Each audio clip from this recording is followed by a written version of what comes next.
নদিয়ায় নাবালিকার রহস্য মৃত্যু নিয়ে বিজেপির বগুলা পুলিশ ফাঁড়ি ঘেরাও কর্মসূচি। উপস্থিত রানাঘাটের বিজেপি সাংসদ জগন্নাথ সরকার এবং রানাঘাট উত্তর পূর্ব বিধানসভার বিধায়ক অসীম বিশ্বাস সহ একাধিক বিজেপি কার্যকর্তারা। নাবালিকা আত্মহত্যা করেনি, তাকে চক্রান্ত করে খুন করা হয়েছে, এমনই বিস্ফোরক অভিযোগ তুলে এবার বিক্ষোভ দেখালো বিজেপি নেতৃত্ব। এদিন রানাঘাট লোকসভা কেন্দ্রের বিজেপি সাংসদ জগন্নাথ সরকার সাথে ছিলেন শতাধিক বিজেপি কর্মী সমর্থক।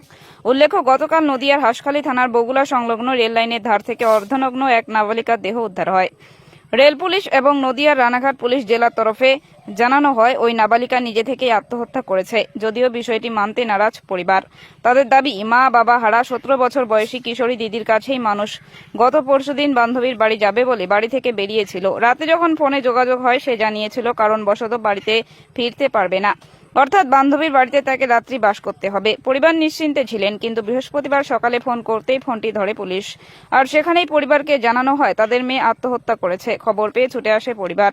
এরপর সাংবাদিকদের মুখোমুখি হয়ে নাবালিকার মৃত্যুর ঘটনায় একাধিক অভিযোগ তুলে ধরেন। তাদের দাবি, যে পোশাক ওই নাবালিকার গায়ে ছিল তা কখনোই সে ব্যবহার করত না।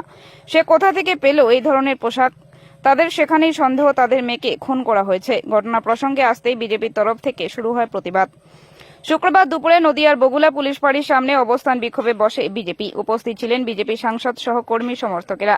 সাংবাদিকদের মুখোমুখি হয়ে সাংসদের দাবি, মাহীন পিতৃহীন একজন নাবালিকা কিভাবে আত্মহত্যা করতে পারে, এর পেছনে বড়সড় চক্রান্ত রয়েছে। বিজেপির দাবি, ওই নাবালিকাকে ধর্ষণ করা হয়েছে এবং তাকে রেল লাইনে ফেলে দেওয়া হয়েছে।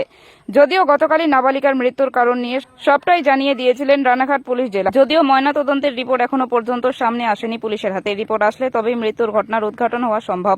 যদিও এখনো তদন্ত চালিয়ে যাচ্ছে রানাঘাট পুলিশ জেলার উচ্চ পদস্থ পুলিশ আধিকারিকেরা। ঘন্টার মধ্যে যদি অপরাধের সঙ্গে কে জড়িত কে আছে তথ্য না পাওয়া যায়, আমরা বৃহত্তর আন্দোলনে যেতে বাধ্য থাকবো। আমরা হয়তো জগন্নাথ বগুলা আন্দোলনে কি বললেন?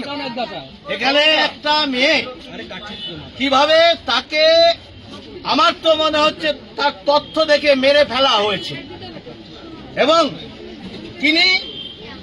যিনি যখন স্টেশনে ঢুকছেন ফোন করতে করতে, সে কি করে কিছুক্ষণের মধ্যে ওখানে গিয়ে রেপ হয়ে মারা পড়ে যায়, বা মারা পড়ে যায়। তার জিন্সের প্যান্ট ওখানে খোলা পড়ে থাকে কি করে, আর বডিটা কোনো গড়াগড়ি হ্যাঁচড়া হ্যাঁচড়ি কিছু হয়নি। এবং তিনি ফোন করতে করতে ঢুকছেন, কার সঙ্গে ফোন করলেন, কি হলো, এর ঘটনাটা অপরাধী ধরার জন্য আজকে যে সময় ঘটেছে, সক্রিয় যদি ভূমিকা নিত সে জিআরপি হোক আর লোকাল পুলিশ হোক, সেই পুলিশ তদন্ত করে অপরাধীকে ধরা উচিত ছিল।